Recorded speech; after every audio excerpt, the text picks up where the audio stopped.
What's up, fellow mask nerds? It's Jason back from another Mask Morgue with this guy. Hi, Riley. Hey, what's up? How's it going? Rigor Mortis Mask, guys. You know Riley. And we're coming back for a fun Mask Morgue this time, I believe. It's kind of cool, kind of different, because this is not a mass-produced mask. We're looking at it right there. The ZAXXON Alien from Friday the 13th, Part 4. Love it. Yeah. I believe one of your favorite Friday the 13th, right? It's my favorite, yes. Yeah.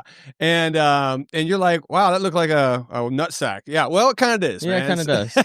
And we won't talk about what his mouth. Yeah, and it's a cool piece that came up, fell into our hands at the store, and we'll talk about that in a second. And but I think it's a rad piece, and I owned it for about a minute, and then Riley bought it. Yep. Motherfucker. All right. Hey, the $50 increase was worth it, right? I guess so, yeah. You run a shop. But hey, before we get in, I want to talk, let's kick it right off with Friday the 13th, Part 4, the final chapter. Which is a lie. Not the final chapter. Yeah. In fact, we did, let's see, that was 4. I think we have 11 total films. Yeah, and then a crossover and a remake. Yeah. So I don't know. There's a lot more out there. But this was a cool one. So let's talk about it, guys. Directed by Joseph Zito, who did one of your movies you loved, The Prowler. We love Prowler. Yeah. And this is one of the first appearance of Tommy Jarvis. Now, Tommy Jarvis is that little horror nerd kid that was all of us, basically. Yeah. And I kind of contributed. This is like Riley. Tommy Jarvis is like a Riley without the weird haircut. All right. Yeah. I always drift towards these movies like Salem's Lot and Friday 4 because they have the weird kid that collects masks, and I saw my younger self in that. So yeah, I kind of like that. It's I wasn't alone, and I love the Tommy Jarvis character. In fact, you got 3 movies total with Tommy Jarvis. 4, 5, 6. Yeah, 4, 5, and 6. And 6, he's an adult, big guy, and all that stuff. And then played by Tom Matthews, blah blah. Anyway, but I this one was great. We just showed this movie on the big screen at Spookorama 2 weeks ago. I think. Yeah. And my first time seeing it on the big screen, and it hit hard for me, man. Rad, yeah. It's besides 3, because everybody knows 3 is my jam, right? Mm-hmm. This may be my number 2, man. I really enjoyed this one. Some cool kills, some likable characters, great campy feel. I mean, just awesome, just slasher. You know what I'm saying? And of course, you guys know Savini came back for this one. Tom Savini came back. He skipped 2 and 3, and then for good reasons. Yeah, to do movies like The Burning. Okay, there you go. Yeah. But his whole thing was like, I birthed Jason, I'm going to kill Jason, right? No, that never happened, man. You can only kill what you created. Yeah. If anything, Jason starts becoming supernatural eventually here and all that stuff. So, speaking of Jason, played by Ted White, and who was a stuntman that I guess reading that he actually hated working with Corey Feldman. He said that he didn't have manners. You know, Corey Feldman is obviously like a little spoiled kid at the time. No, Corey, did he already do like Goonies? So I think Goonies was a year later. Actually. Okay, so oh wow. Okay. And I think that's why they had such a weird cameo of him for Part 5 because Goonies was taking up his schedule and whatnot. So they literally filmed it, and I think in his backyard, that scene where Jason comes out of the coffin in his nightmare, you know? Oh, really? Yeah. Interesting, right? Yeah, definitely. It was released, and the cool thing is, so it was released in '84, and I was like 11 years old when this came out, right? And you can do the math on that, ladies and gentlemen. But it was competing with like Gremlins, competing with Nightmare on Elm Street. So '84 was a banger year, man. And it was a box office hit, and that's why we have how many more films, you know? 17,000. 7 more films, you know? Yeah. Yeah, right? So, but one of the usually when you're doing Friday the 13th, masks or whatever, or videos, it's obviously on the Hawks, right? And all that stuff.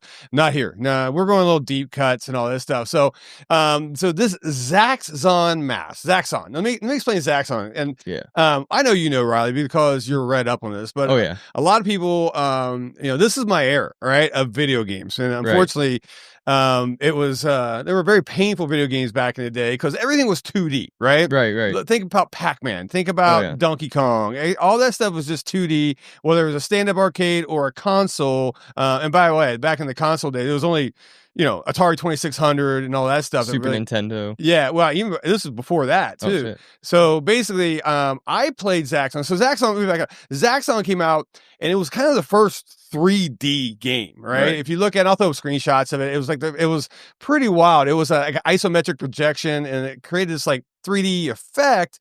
And in '82, that was like huge, dude. Yeah. You're like, oh my God, I don't even know what to expect here, right? So I dropped a lot of quarters into the ZAXXON game back in the day. Right. Now, this mask was not in the game. I didn't see it, but you were fighting aliens. And so this looked like the alien, I guess. I don't know, which I like that. And I think that was, due to Friday the 13th Part 4 kind of like introducing, hey, here's an alien, and he was playing ZAXXON, right, wearing the improvising. mask, yeah, and all that stuff. But so Tommy made the connection and all that. So I love this game. I actually bought it my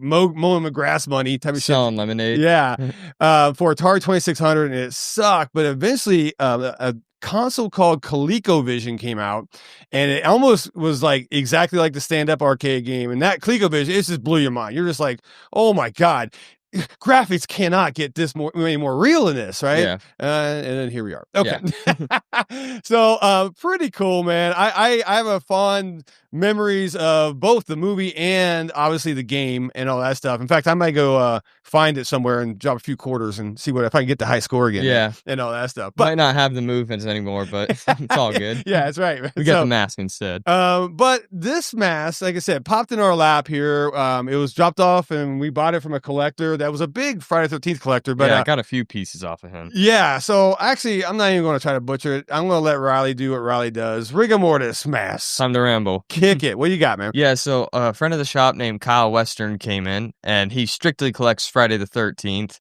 and he had some Crash Creations hockey masks, which any of you that are seasoned Friday the 13th collectors know those are the best. They are. Got one of those for my movie mold bust, and he had the ZAXXON mask, and I wasn't here the day that Jason bought it. Yeah. But this was made back in 2017 for Mask Fest by Brandon Murphree. I think I'm saying that right. Yeah. I'm sorry if I don't, because that's why I work at a horror shop. Sculpt or Die, you might know him better as on Instagram. Yes. Sculpt some really incredible busts to Jason, Candyman, some deeper cuts and whatnot, Fright Night characters.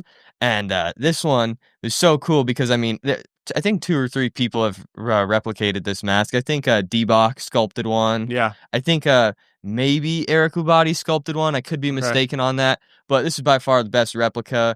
And it has a bit of a fleshier paint job than the movie. That's one thing I noticed because just watching the movie over again, it was more of a pale, gray, like an olive gray. Which, if you look at that, we have it at an angle here because when you do it, let me do head on. It's a little hard to look at head on here. So there you go. But I mean, there you go. I'll leave it like that, and I'll do some cutaways and all that stuff. But I kind of like the paint job. It kind of brings a touch of realism to it. There's a lot of stippling, age spots, spattering, whatnot, and just a really cool mask, I actually, you're right on that. I think the flesh variant is kind of cooler, if you ask me. I mean, I know the one in the movie is kind of more basic paint job. Yeah. So. Well, also it was 82. So I mean, the detail that these guys are getting in, which I show you here in a few, it's awesome. So when I saw it, I was like, dang, all right, let's get this, man. Right. This is cool.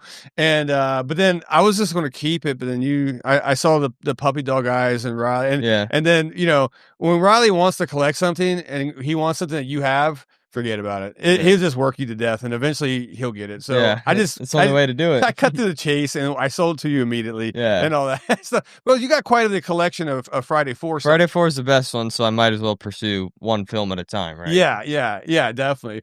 But nice thick mask, man. Obviously, it's wearable, but there's no eye holes, right? Yeah, you could wear it. It's just can't see, so you might run into the walls and stuff, but it's a cool one to pop on, take some pictures and all that. And it's a good display. And like I said, if you have a Friday like section in your mass displays or anything like that, this is definitely a winner if you can get your hands on one. I don't know how many are out there at all. I think he did a limited run. I think there was something 20 25 or something like that. Okay. And I believe our friend informed us that this was the last copy of his run. I believe think he just barely got the last copy. Yeah, so it's pretty cool.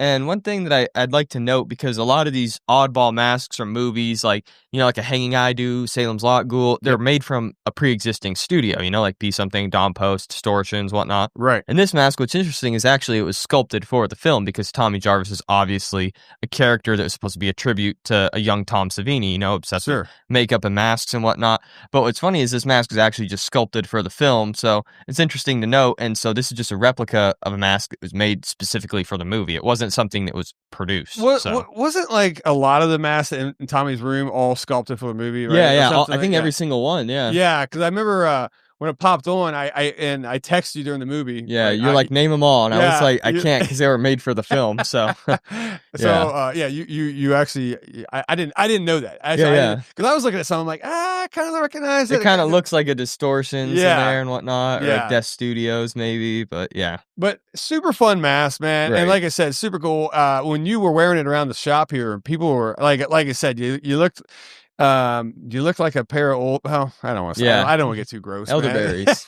Yeah, you know. Yeah. But it was fun and it was cool. And then when people can actually see that and immediately recognize it, they're like, "Wait, I've seen this before." You know. When people were walking out of the theater, I brought it with me. You know, because I was like, everyone's gonna show up in their hockey mask to Friday 4 and we show it. But I'm like, but no one's gonna show up with their ZAXXON mask. Hell so no. I was holding it, and they're like, "Oh, it's the Corey Feldman mask." You know, so it was pretty cool. You know, that is rad, man. Yeah. So what'd you pay for this thing, man? Let's talk about it. I ended up paying $250 for it, and it was about the same price that they went for, and they came out. I think they were sold for $200 or $250 back then. So yeah, a friend gave us a deal. You give me a deal, so it all worked out in the end. Right? Yeah, and that's the beauty. I mean, like I said, going from one collector to the next. Right. You know, there wasn't any overcharge and all that stuff, and I felt helpy.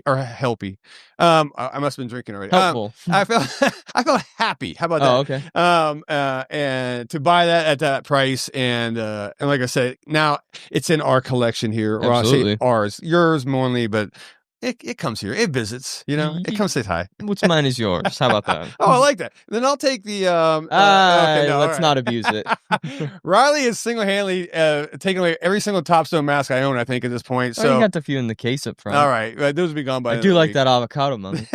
So, but I don't know. But it stays in the family. So yeah. Anyway, guys, go check out Friday 13th Part 4. Go check out this mask, and we'll see you next time on the Mask Morgue.